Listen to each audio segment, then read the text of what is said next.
우리 여러분들 기억력이 좋으신지 모르겠어요. 어느 목사님이 그런 말씀 하시더라고요. 예전에 이렇게 부목사로 목회하실 때 200명 넘는 교회 교인들 번호를 다 외우셨다고, 집 전화번호를 다 외우셨다 그러더라고요. 그래서 담임 목사님이 어느 집사님 몇 번이시지? 그러면은 그냥 외워서 말씀드렸대요. 근데 이제 연세가 드시고 지금은 내 번호도 잘 생각이 안 난다고 그러시더라고요. 요즘에는 또 스마트폰을 우리가 쓰고 있어서 기억을 하고 그럴 일이 별로 없어졌습니다. 근데 자꾸 핸드폰을 어디다 뒀나 깜빡깜빡해요. 기억을 자꾸 이렇게 깜빡깜빡 하는 거, 망각하는 거, 그게 또 어떻게 보면 축복의 면이 있습니다. 축복의 면이. 이런 말이 있죠. 좋은 기억력이 성공의 지름길이라면 망각은 잘 살아가는데 필수적이다. 과거의 실패나 아픔이나 실망 이런 걸 털고 앞으로 나아가기 위해서는 망각이 또 필요합니다. 그런데 망각의 죄라는 말도 있습니다. 망각의 죄. 히틀러가 유대인을 학살했죠. 600만을 학살했습니다. 600만을. 지금 지난주에 보니까 코로나로 지금 전 세계 사망자가 45만 명을 넘었더라고요. 전 세계가 난리입니다. 그런데 600만이에요. 그 학살의 수가 얼마나 끔찍한지 와 닿습니다. 레오폴드 2세라는 사람이 있었습니다. 19세기 벨기에의 왕이에요. 아프리카 콩고에서 1000만이 넘는 콩고인을 학살했습니다. 회개하고 사죄할 때 우리가 그런 것을 용서하지만 절대 잊어서는 안 됩니다. 기억하고 있는 것 자체가 중요해요. 잊으면 그런 일이 다시 일어납니다. 이스라엘이 모압 왕 에글론, 그 죽을 때 기름과 변이 막 흘렀던 모압 왕 에글론 그 비둔한 자 아래에서 18년 동안이나 고통을 당했죠. 결국 하나님께 부르짖자 하나님께서 베냐민 사람 왼손잡이 에훗, 그 의미 다 우리 알지 않습니까? 오른손의 아들인데 오른손에 제약이 있는 오른손 바보, 그런 에훗, 놀림받는 에훗을 들으셔서 하나님이 하시는 일을 나타내시면서 이스라엘을 구원하셨습니다.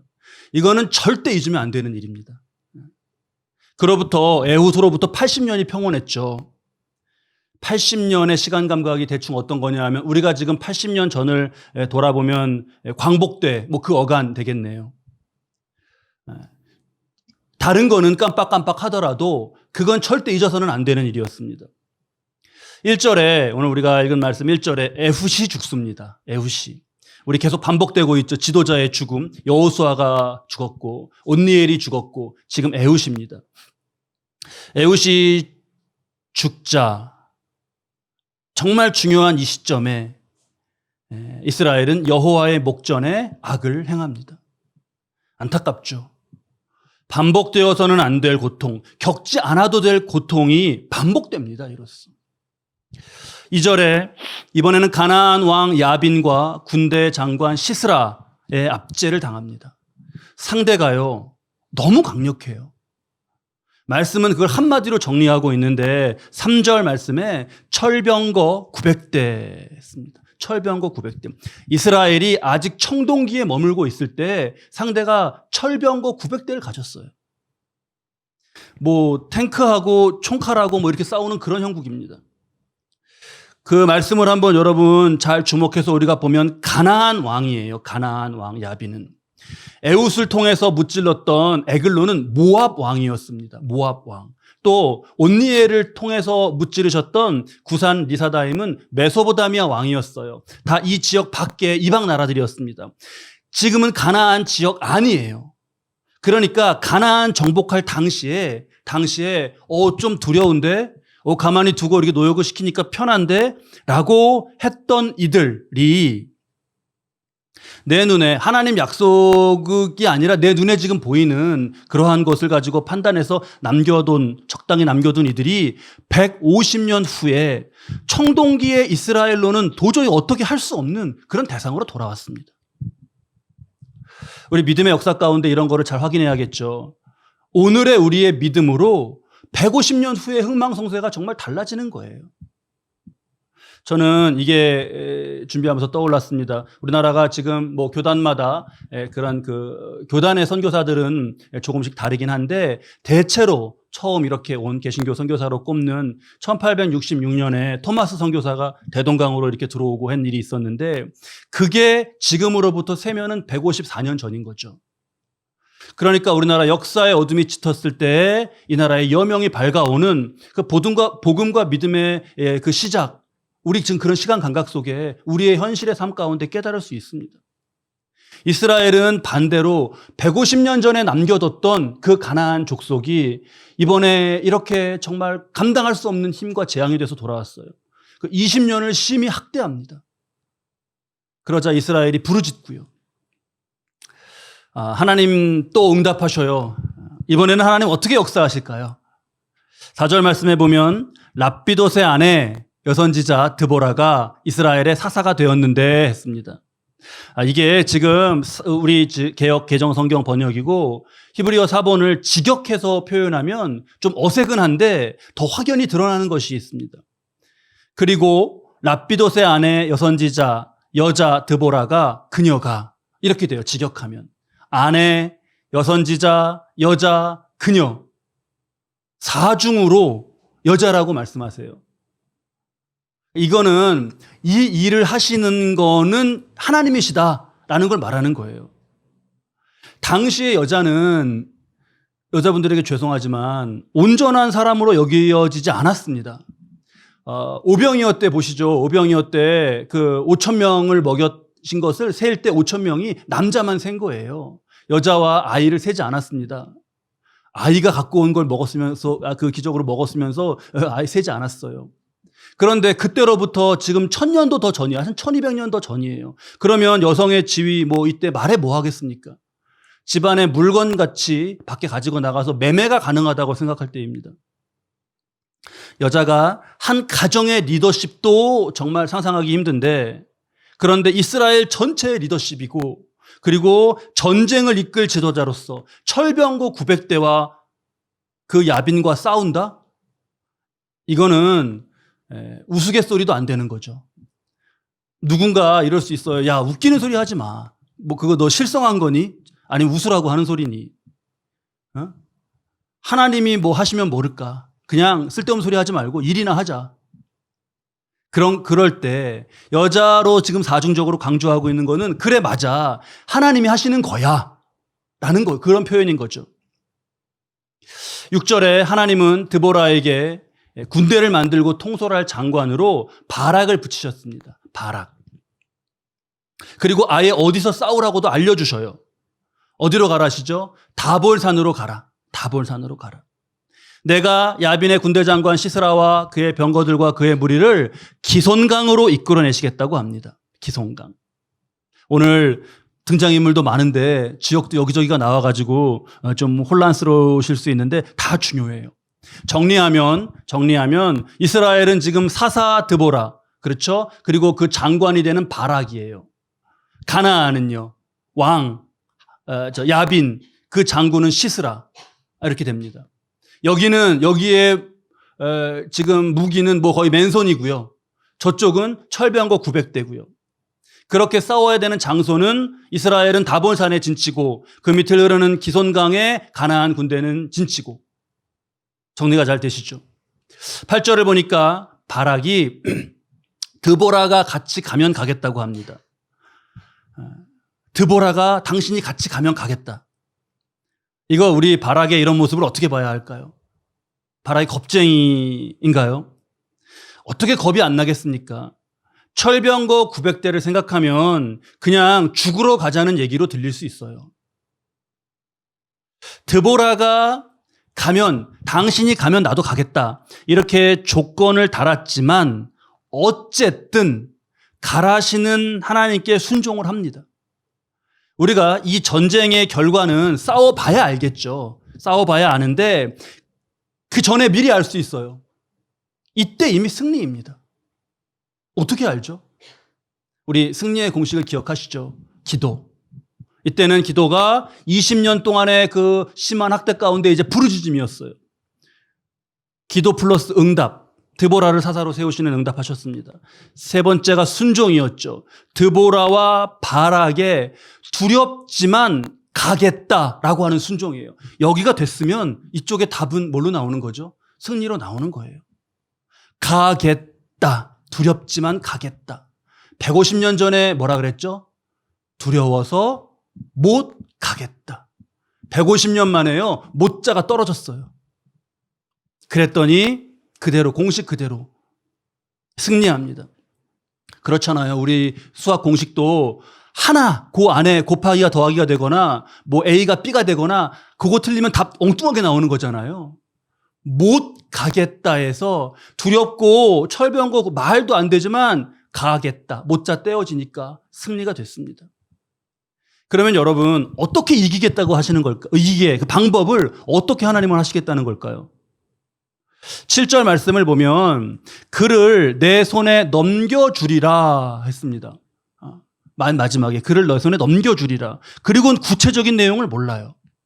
그러니까 우린 여기서 상식적으로 생각해 보게 됩니다. 상식적으로 산에다 진을 치면 아래에서 올라오는 적과 싸우기가 좋죠. 이 사람들은 막 올라오고 밑에서 위에서 아래로 싸우니까 좋아요. 근데 대신 뒤로 물러날 곳이 없습니다.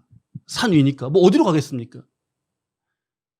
그런데다가 전력이 차이가 많이 날 때는 산 아래에 그 군대가 둘러싸고 포위해버리면 돼요. 그러면 산 위에서 뭘 구해서 먹고 살고 나뭇잎 해갖고 초근 목필로 그렇게 버텨도 얼마나 버티겠습니까? 그러니까 바락의 불안이 더 공감이 돼요. 바락의 불안이. 다볼산에 진치고 거기 야비는 밑에 이렇게 하고 그러면 상식선에서 그렇게 생각이 들지 않겠습니까? 근데 바락이 드보라에게 당신이 같이 가면 가겠다. 드보라가 가겠다 그래요. 가겠다 그래요. 그러면서 이스라엘이 승리할 것이다.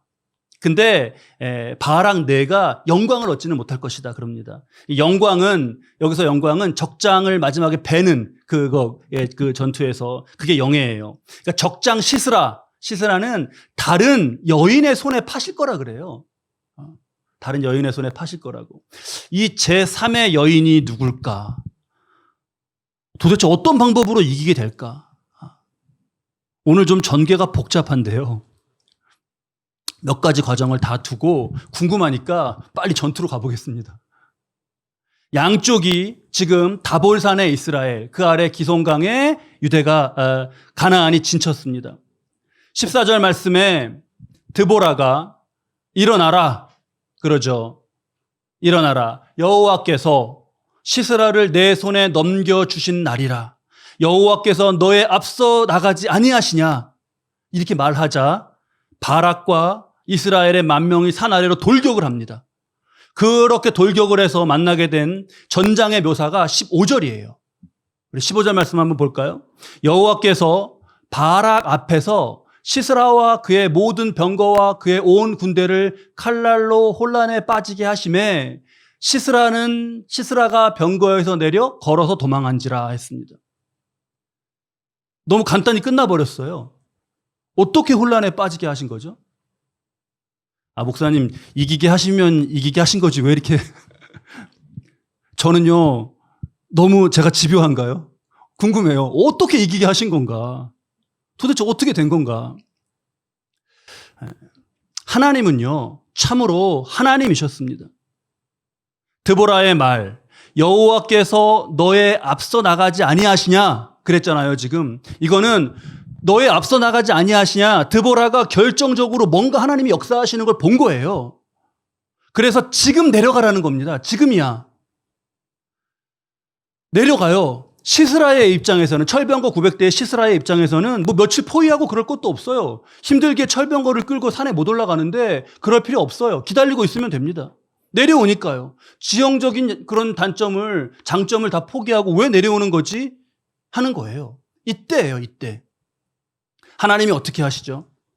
지금 4장은 이것이 이루어져간 전개가 쭉 나오고 5장은 이 전투의 승리에 대한 드보라와 바락의 찬양이에요.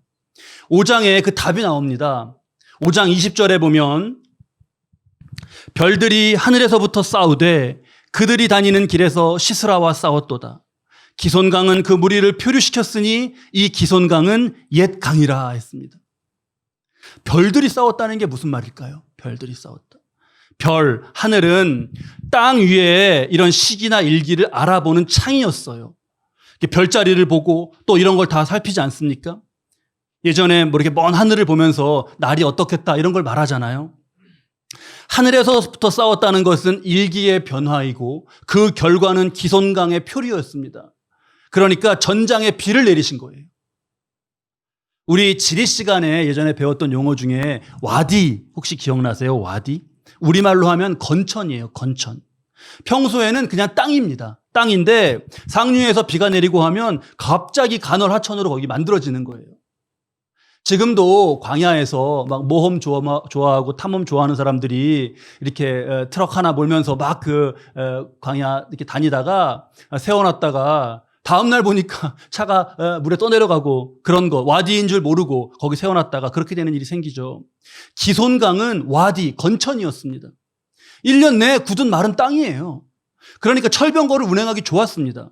그런데 하나님께서는 이스라엘이 손 쓸 필요도 없이 비를 부으신 거예요. 땅이 진흙이 되고 물이 찼습니다. 그러면 철병거는 뭐가 되는 거예요? 그냥 이거 완전 짐짝이죠. 그 진흙에 빠져있는 철병거. 아무짝에 쓸모없는 짐짝으로 만드셨어요. 하나님이 굉장히 이렇게 재밌고 하나님 굉장히 유머 감각이 있으신 것 같아요. 이런 방법을 쓰셨는지. 이때 바락이 이거구나 하고 신나게 내려가서 승리한 겁니다. 아카데미 그 사관왕 받은 영화 기생충 그 유명한 대사가 있었죠. 그 송강호가 아들에게 뭐라 그러죠? 아들아, 너는 다 계획이 있구나. 그거예요. 하나님 다 계획이 있으신 거예요. 4장 15절에 적장 시스라가 병거에서 내려 걸어서 도망한지라 했습니다. 하늘처럼 의지하던 철병거가 아무 쓸모가 없어졌어요. 내려서 걸어서 도망합니다. 그러면 이 도망하는 적장 시스라를 베는 영광은 누가 차지하냐? 시스라가 도망치다가 17절 말씀해 보니까 겐 사람 헤벨의 아내 야엘의 장막에 이릅니다. 가나안 사람이랑 야빈 지금 왕의 가나안 사람이랑 겐 사람이 우호 관계에 있었어요, 이때. 그래서 그 겐 사람의 거기에 숨어요. 시스라는 야엘이 주는 우유로 목을 축이고 피곤함에 잠이 들었습니다. 야엘은요, 하나님이 가나안 족속의 압제에서 이스라엘을 구원하신다는 걸 알았어요. 그래서 그 적장을 꺾는 역할을 자신이 합니다. 근데 야엘이 어떡하죠? 또 여자인데? 철병거 900대의 사령관을 여자가 죽여요. 4장 17절 말씀에 야엘을 헤벨의 아내 야엘 이렇게 소개합니다.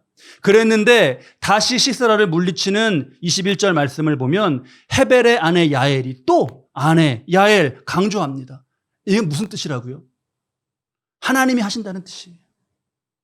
그 텐트를 고정시킬 때 쓰는 말뚝을 들고요. 그거를 한 손에 방망이를 들고 시스라의 관자놀이에 박아서 그를 죽였습니다. 오늘 등장인물이 드보라, 바락, 야엘 많고 모두 주인공급으로 빛이 나고 있어요.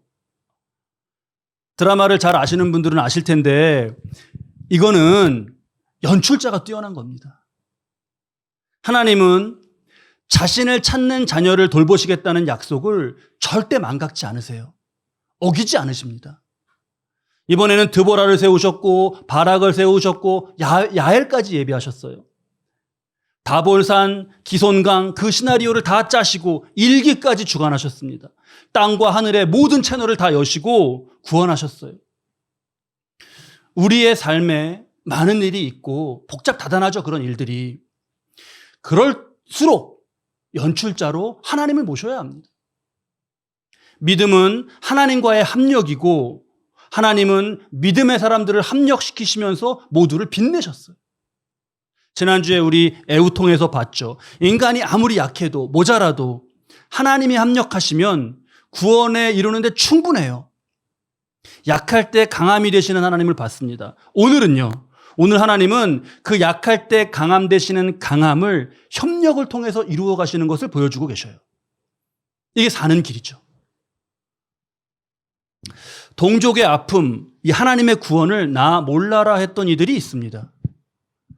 그들이 5장 17절에 나와요. 가나안을 무찌르는데 좀 동참해달라는 연락을 받고도 움직이지 않은 지파들이 나옵니다. 보시죠. 길르앗은 요단강 저쪽에 거주하며 다는 배에 머무름이 어찌 됨이냐. 아셀은 해변에 앉으며 자기 항만에 거주하도다 했어요. 지금 다볼산, 기손강 이게 요단강 서쪽 가나안 지역에서의 일이에요. 가나안 왕 야빈의 압제 아래 고통을 받았던 곳 이쪽 서쪽이 심합니다. 길르앗은 요단강 저쪽 동쪽에 거주했어요. 그러니까 이걸 뭐 어떻게 바라보고 있는 거예요? 강 건너 불구경으로 바라보고 있는 거예요. 단지파는 배에 머무름이 어찌 됨이냐 했습니다. 단지파는요 무역과 그 상선을 운영했어요. 다른 나라에서 가져온 물건을 항구에 펼쳐놓고 팔고 하는 그런 뭐예요? 돈 버는 재미에 푹 빠져 있었습니다. 아셀은 해변에 앉았어요. 자기 항만에 거주했어요. 아셀도 자기 항만이 무역으로 흥하니 편하고 그게 좋았습니다. 그런 것도 좋죠. 그런 것도 좋아요. 흥하게 하시는 것 하나님께서 주시는 복이에요. 그런데 지금은 그런 복을, 그런 평안을 주신 하나님이 다른 일로 부르시지 않습니까? 지금은 저쪽, 요단 저쪽에 머물고 배에 머물고 항만에 머물 때가 아니라 그 기손강으로 믿음으로 나아갈 때였어요. 그런데 어떤 생각을 하는 건가요? 드보라는 일단 여자고 또 바락에게 도와달라고 군대 장관으로 또 남자를 세워야 될 정도로 힘도 없고 그리고 우리는 뭐 별로 심각하지도 않고 가나안 족속에게도 우리가 물건을 팔고 있는데 그리고 철병거 900대를 뭘로 이기냐 이런 생각들 하나님보다 그냥 자기가 머리 위에 있는 거예요. 하나님 머리 위에 있는 거예요. 하나님보다 높은 사람 정말 많습니다, 여러분. 결국 그래서 어떻게 되나요? 대표적으로 단지파만 볼까요? 단지파 되게 이렇게 해서 막 되게 잘 살 것 같죠. 블레셋에 치여서 북쪽으로 이동하는 흔적이 나오고요. 그러다가 성경에서 구약의 역사 가운데 12지파 중에서 가장 먼저 없어져 버립니다. 사라져 버려요. 저 뒤에 요한계시록에 가면요. 12지파 우리 나오죠. 12지파가 지파별로 12,000명. 그걸 곱하기 12지파니까 12에서 14만 4천 명이 그래서 나와요. 그 숫자가. 그때 그 12지파 중에서 12지파의 단 지파는 이름이 없습니다. 레위 지파로 바뀌어 있어요. 하나님은 믿음으로 하나님께 합력하는 이들, 그들을 또한 합력시키셔서 빛내시면서 역사를 이루어 가시는 거죠. 비록 두려웠지만 순종했던 바락. 흔히 이 바락을요, 의존적인 리더로 이렇게 낮추어서 평가를 해요. 근데 되묻고 싶어요. 의존적인 리더로 낮추어 평가하는 분들에게 그거가 평가하는 말이 쉽지. 나라면 정말 누구에게도 흠이 안 될 그러한 믿음으로 이게 나설 수 있겠습니까? 철병거 900대인데 우리는 뭐 이거 청동기 무기 조금 있고 그런데 그거 싸우겠다고 나갈 수 있겠어요? 죽으러 나가는 건데. 10,000명 다 그냥 같이 죽자 이렇게 그냥 10,000명에게 그럴 수 있습니까? 아이들, 집에 남겨준 가족들 다 그냥 그런 거 없이 무조건 그럴 수 있겠어요? 바락에게서 보아야 할 것은 기도 플러스 응답 그리고 순종일 때 이 순종, 두려웠지만 순종했다는 순종을 봐야죠. 이 순종하는 믿음을 하나님이 아주 큰 힘으로 쓰신 겁니다. 마지막에는 무엇을 합력해 하셨나요? 여자 선지자 드보라의 약함은 바락을 통해서, 바락의 조금 두려워하고 약함은 누구를 통해서요? 야엘을 통해서 다 이렇게 보완하셨어요. 야엘이 대미를 장식하죠. 당시에 유목을 할 때요, 여자들이 이제 장막을 유목을 하면 여기 쳤다가 또 양떼를 따라서 딴 데 가서 거기 장막을 쳤다 그러잖아요. 그 장막을 치고 걷는 게 여자들의 일이었습니다. 아내들의 일이었어요. 그러니까 늘 그 장막 이렇게 해갖고 고정하고 하는 망치질하고 그러는 건요, 여자들이 늘 하던 그냥 일상 같은 일, 자주 하던, 눈 감고도 하던 그런 일입니다.